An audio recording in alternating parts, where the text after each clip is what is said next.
Oh, hey there, folks. I'm Meteorologist Matt Barrentine in our Gulf Stream Center here. Obviously, getting things set up, talking about this severe weather event we are anticipating tonight. It'll be later tonight. Here we are just after 6 o'clock.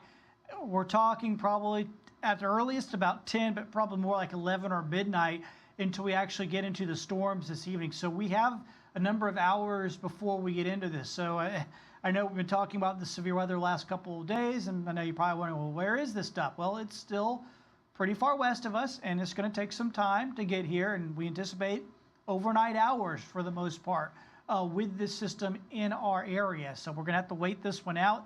It's unfortunate that's an overnight event for many reasons. One is, lack of sleep and everything. But two, it's also obviously, it's more dangerous when we have these things overnight because folks don't tend to, they tend to be asleep.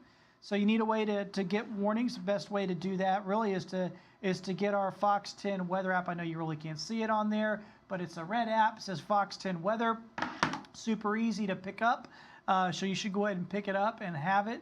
Our Fox 10 weather app. Great thing about it is, your power goes out. Say you get woken up by thunder in the middle of the night.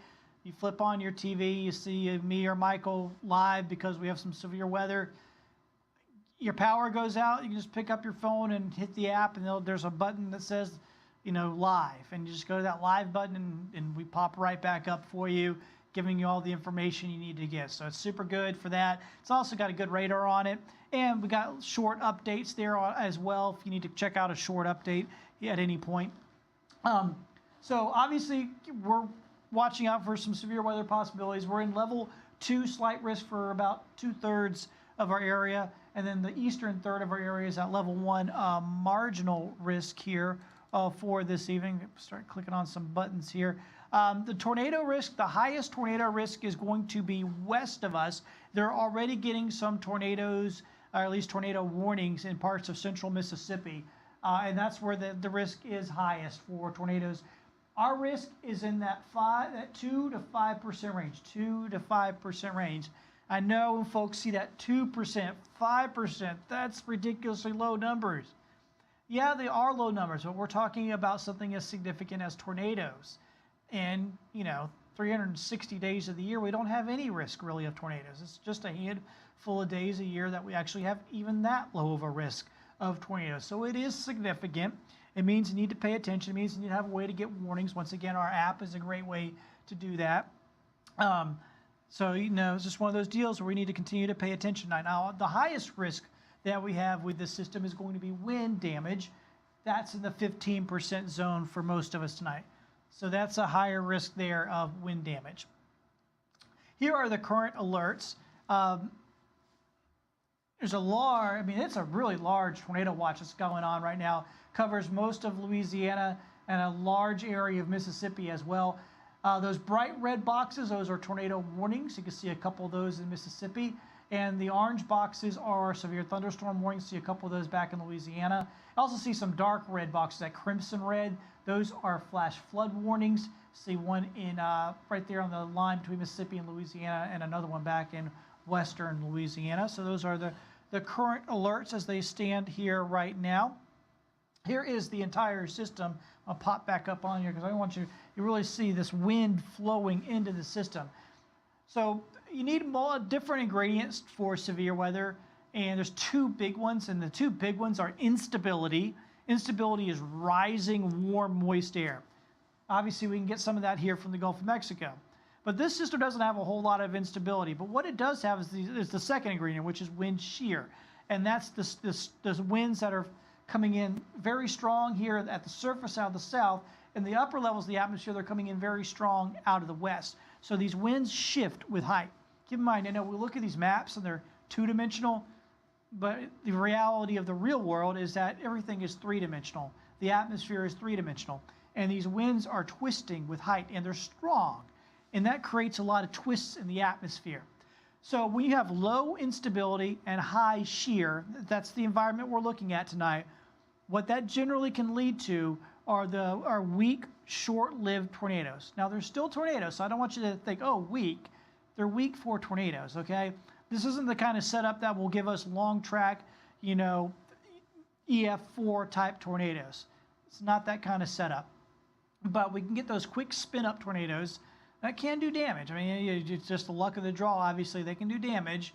And that's the setup here that we have tonight. Closer in, like I said, we have time. Right now, we're getting some rain. It's all very, very light. But if you're watching right now and you're like, man, I forgot the cranberry sauce. Yeah, I'm sure the grocery store is a zoo right now, but all you have to deal with is some light rain. You don't have to worry about any significant weather for the next couple of hours. We're fine for now. Like I said, it's really going to be an overnight event for us. What we're seeing right now is really, really, really light. Just some splatterings of rain here and there for us across the area. Here's the wider picture again. So we're getting light showers. None of this will be severe. The severe stuff right now you can see is from just south of Jackson, Mississippi, working its way back into western Louisiana. That is the severe part of this system. So Baton Rouge is right there, and you can see it's still west of Baton Rouge compared to our area. So it's going to take some time to get here. You know, how long of a drive is it to Baton Rouge? Like 3 hours, roughly? So, I mean, it's got to come from at least that distance to get here, and it's not moving as fast as a car on the interstate. So we've got a number of hours to go. I'm thinking more like midnight before most of us actually get into the storms. I will show you, well, here it is. So here's the 10-hour forecast. You can see the rain chances really do go up around 10, and then it gets really stormy here during the overnight hours. And look at the temperatures. Very mild and warm, staying in the 70s. That's that breeze off the Gulf. Okay, here's probably what you really want to see. I'm going to take it full screen so you can see it easier and I'm not in your way. So here's the Futurecast, 9 o'clock. You can see some showers west of us at that point. 10 o'clock, 11 o'clock. So now we're starting to see the storms getting closer, but we're still kind of to the east of it at that point. So now the models, they have slowed it down a little bit, and I'm kind of with this because of what we're seeing in real time. At midnight, right along Interstate 59 from Hattiesburg back to Biloxi. And, you know, probably a little bit after midnight, just getting into our area then. Now, here we're at 1. Things starting to get really active here at 1. At 2, very active. Look at that. That would be really the highest threat time for us, most likely, right in the middle of the night. 2 in the morning, the wee hours. That's why you need to have a way to get the alerts so you don't just sleep through everything. 4 in the morning, still very, very active. Heavy rain from Pensacola right up through Atmore. And then as we get to about 6:30, 7 a.m., we'll start to see the worst of the weather start moving off to the east. And we'll still have some scattered showers, but at this point, the severity ought to wind down. I actually need to put a few more pause points there. Kind of skip through that a little bit too much. I need to get a couple more in there for you so you can see what we're looking at. So that's 6 a.m. tomorrow. Let's get up to 8 a.m. as well. Slowly move it there. Here is 8 a.m. So I wanted to show 8 a.m. because it's probably still going to be pretty active over here in the Panhandle, but west of the Panhandle should be calming down at that point. So we'll still have a few scattered light showers later in the morning and possibly even into the afternoon, but they'll all be really light. The heavy stuff, this will probably be the last run of the heavy stuff at around 8 or 9 in the morning, and then that moves off towards Panama City and Dothan and those areas, and we'll just have light showers from that point on. So you can see by close to 10 a.m. This is a high-resolution model. It only runs out to about 10 a.m. tomorrow morning. And by that point, things should be winding down for us. How much rainfall are we talking about? Well, a decent amount. Let me get that on there, the numbers. And we're talking about anything here in the purple. It's about 1.5 inches. That covers most of our area, at least on this one. And there's even some red on here getting us over 2 inches. See, Evergreen 2.5, Baby Net 2 1/3. Look at Milton, it shows over 3 inches. I don't focus too much on these exact numbers because that's not exactly what you'll get. But it does show us sort of the range of possibilities, anywhere from about, on the low end, about 1 inch, on the high end, maybe as high as 3 inches. Most of us will be somewhere in between 1.5 inches. It's probably a pretty fair bet for most of us. Some spots of around 2 inches. Let's see here. Wind gusts. Yeah, I need to talk about this too. It's going to get windy out there. Very, very windy. And then as we wake up tomorrow morning, obviously strong storms will still be possible. Temperatures here will be in the upper 60s to start off. So it's very mild and warm because of those southerly winds. In the afternoon, once again, we could still get a few showers or maybe even 1 or 2 thunderstorms still left over in the eastern part of our viewing area. But by the afternoon, the worst of it will be long gone at that point, and we should be doing better. Temperatures will be in the 70s. Wednesday's going to be pretty quiet, and then we get to Thursday. Of course, Thursday is Thanksgiving. Wanted to make sure you saw this forecast. Cool and cloudy, high of only 58 degrees. We have had some rain chances on Thanksgiving because we are keeping an eye on a Gulf low, but most of the models now put that Gulf low pretty far south of us on Thursday, so good news there. I'm bringing down the rain chances. We might still see an isolated shower in the evening hours on Thanksgiving, but we should be fine during the day.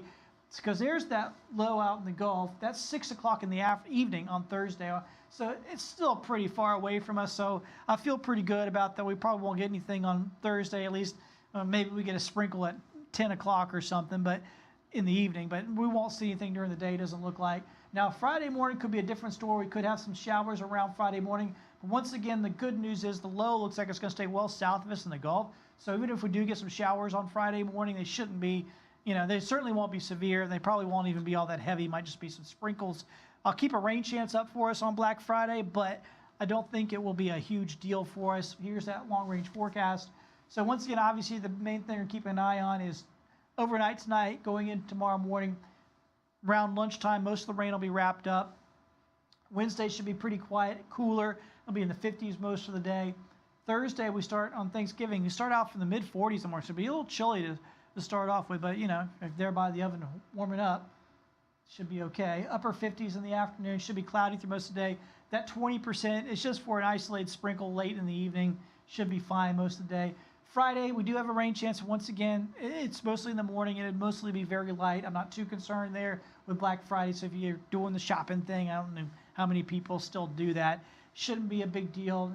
Just make sure you have an umbrella with you just in case. Saturday and Sunday looks pretty good, actually. Saturday and Sunday both look nice. A little chilly in the mornings, pleasant in the afternoons, partly cloudy skies. Looking good there on both days. So that's what we got going for you in the long range. And this, sorry, things pop up on here. Once again, we are awaiting the severe weather possibilities. The timing of this will be, like I said, probably, it looks like right now, looking at the models, it may not be until about 11 or maybe even midnight until we really start to see these storms moving in. So this is kind of like an overnight event going into early tomorrow morning around commute time. A big issue with this, too, is going to be travel. I mean, Tuesday's a big travel day. And of course, Wednesday's the biggest travel day of the year. And obviously, it's going to be in our area tomorrow morning. Wednesday, our area will be fine.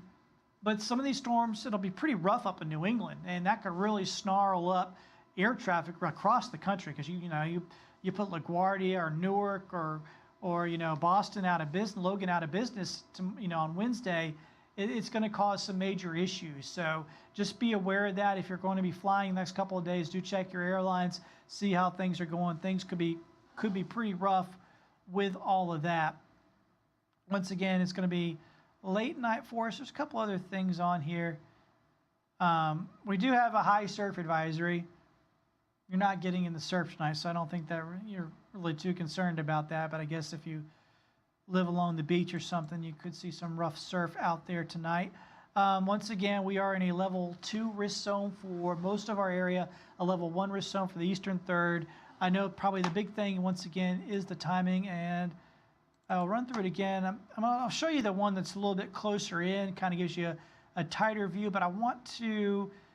I know this will be a little confusing. I'm going to put extra a couple of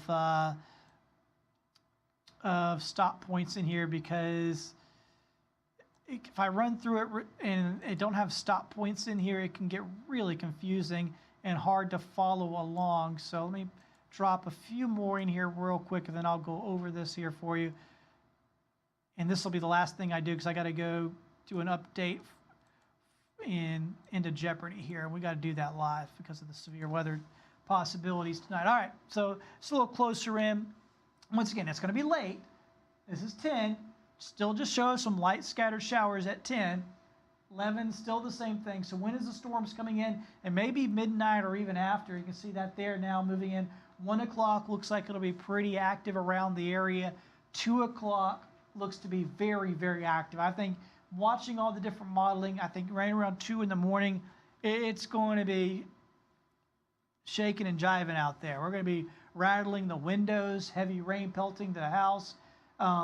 Lots of lightning here. I mean, it's going to be a light show tonight with these storms as they roll on through. This will continue 5 in the morning. Now, heavier showers over here in Pensacola, lighter stuff to the west. There might be a little extra secondary action there around 6 in the morning to the west, but the heaviest stuff moving off to the east. And we'll continue to see a few showers and thunderstorms here around 7 in the morning, and then things improving later in the morning. Still have some scattered rain around, but by about 9, we should have, lost all the severe weather possibilities at that point. So we should be doing better, but still have some rain around. So that's the timing of all this. Obviously, stay tuned to Fox 10 tonight. We'll keep you up to date. We'll let you know what is going on with all of this, obviously. And hey, like I said, pick up our Fox 10 weather app. It's free. Gives you the alerts you need. You can watch live, especially if your power goes out, all that good stuff. I've got to go and do some updates here on that update there at the end of Jeopardy. Hey, go watch Jeopardy on Fox 10. We'll have all the details coming up here later tonight as well on Fox 10 at 9 and 10 o'clock. Once again, thank you so much for joining. I appreciate it. I'll catch you later.